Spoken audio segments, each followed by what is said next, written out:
Welcome to our video tutorial on creating a binary adder on the D2115 using both Quartus 2 and Nios 2.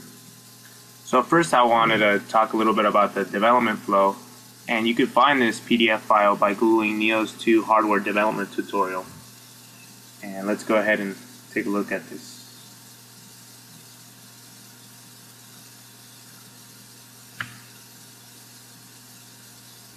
So the first step on the development flow is to analyze the system requirements, and in our case is using the clock, LEDs, 7-segment switches, and LCD components.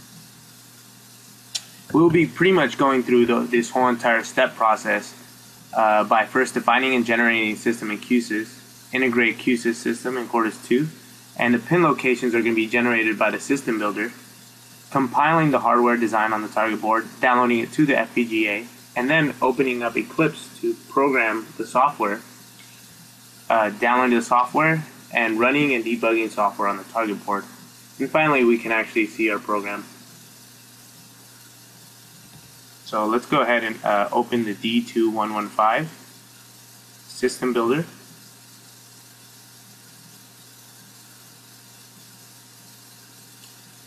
So in the project name, we can name this binary adder Nios and only use the components that we will be using in this tutorial, which are clock, LEDs, 7-segment switches, and the LCD.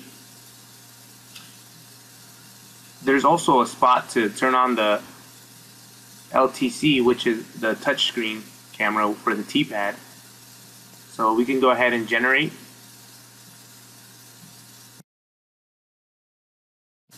So let's go open up in code generated, and we can open the QPF file.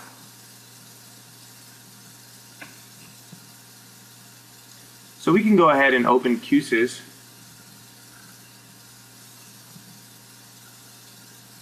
So QSys has a component editor that allows you to import your own IP cores. So we can go ahead and start by adding the Nios 2 processor. There's 3 distinct processor cores to provide maximum design flexibility. There is Nios 2 Economy, Nios 2 Standard, and Nios 2 Fast. We're going to go ahead and go for the highest performance.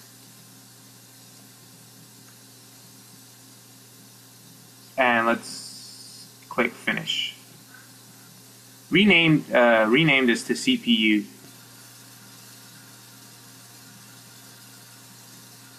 Next, we will add on-chip memory and type in 204-800 for 20 KB.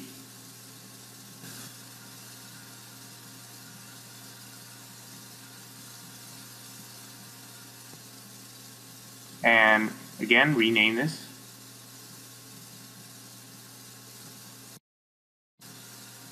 Next, we will be adding a JTAG. This is for communication between your PC and FPGA.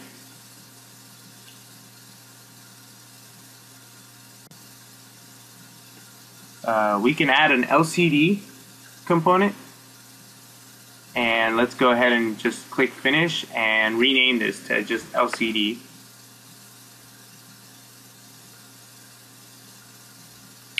And an interval timer, we could hardware options, change that to full featured, and again rename this to just timer. And a debug performance, we also need to add a system ID or else it won't work properly, and let's rename this to just sysid.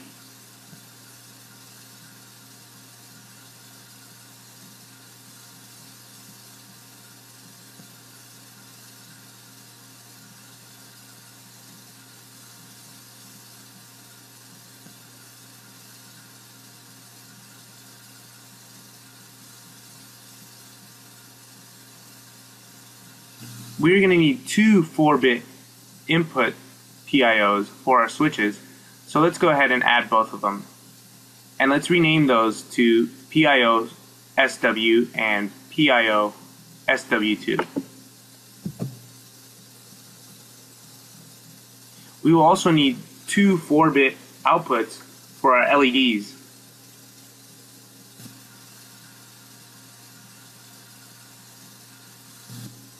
And let's go ahead and rename those LEDs and LED2.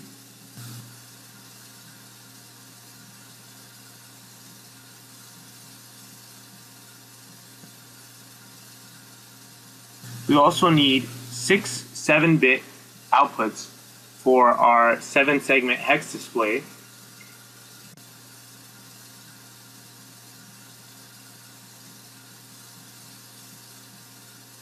So we need to rename these to PIO hex 0, PIO hex 1, and we're not going to be using hex 2 and 3s. So let's rename this to hex 4 and just continue from there.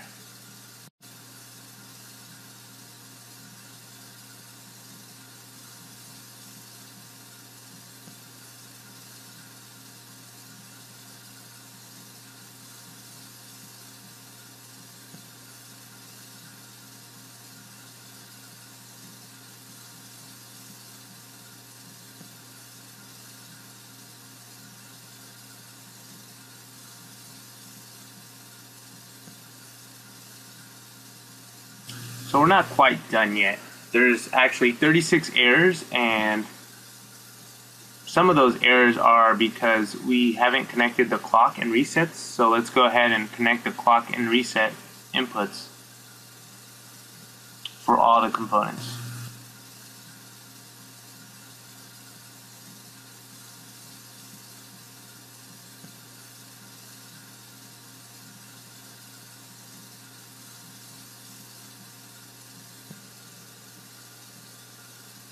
We also need to connect the Avalon memory map slave to all the components.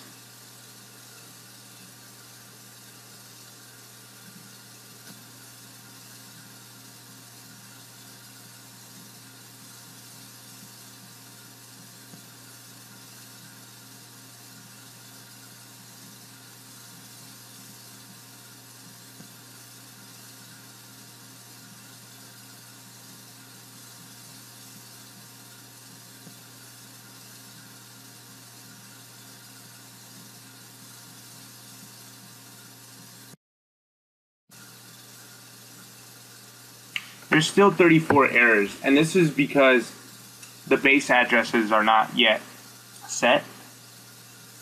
If you notice on the right side, they're all the same. So also what we need to do is connect all the external connections for all the input and outputs, such as the switches, LEDs, hex display, and of course the LCD.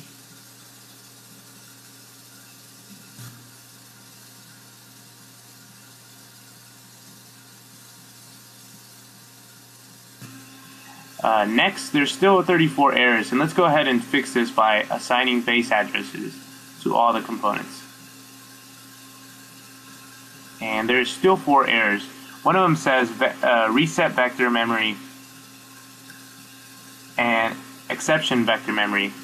You can go ahead and go on the CPU processor and change these reset vectors to on-chip memory 2 and exception vector to on-chip memory 2 as well.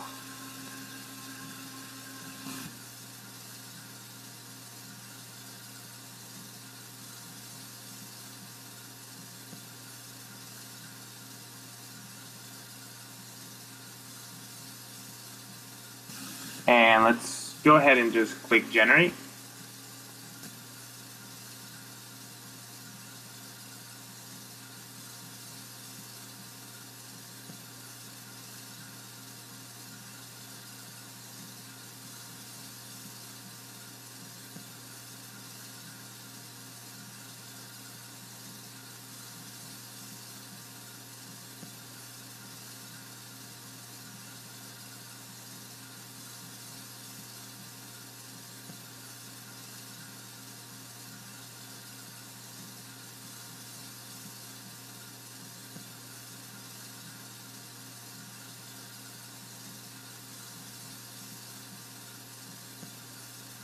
Some of the benefits of using QSYS instead of SOPC builder are that QSys provides an HDL example that you can easily just copy and paste it onto your structural coding.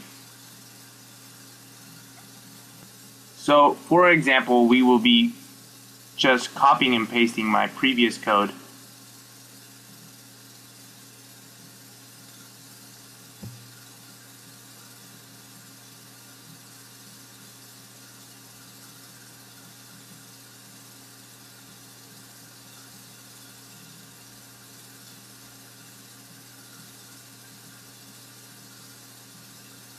So first, we are assigning the LCD blacklight to 1 bit and the LCD on to 1 bit, as well as turning off both hex 2 and hex 3.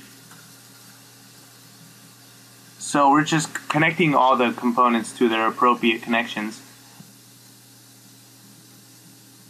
LED 2 and switch 2 will be controlled by the left red LEDs. Switch 1 and LED 1 will be controlled by the rightmost red LEDs. Next, we will have to add on system ID. We will need to add the system ID, the QIP file.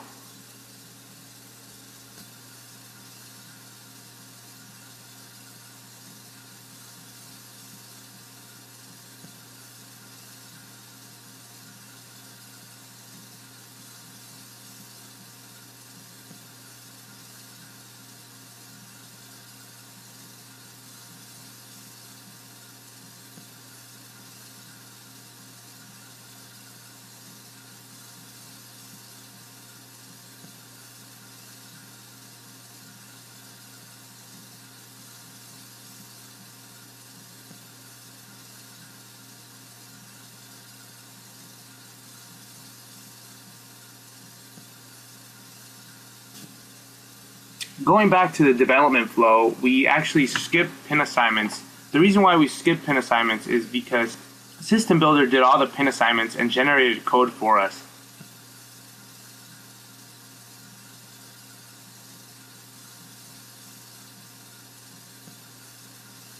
Once this has finished compiling, we can go ahead and open Program Device.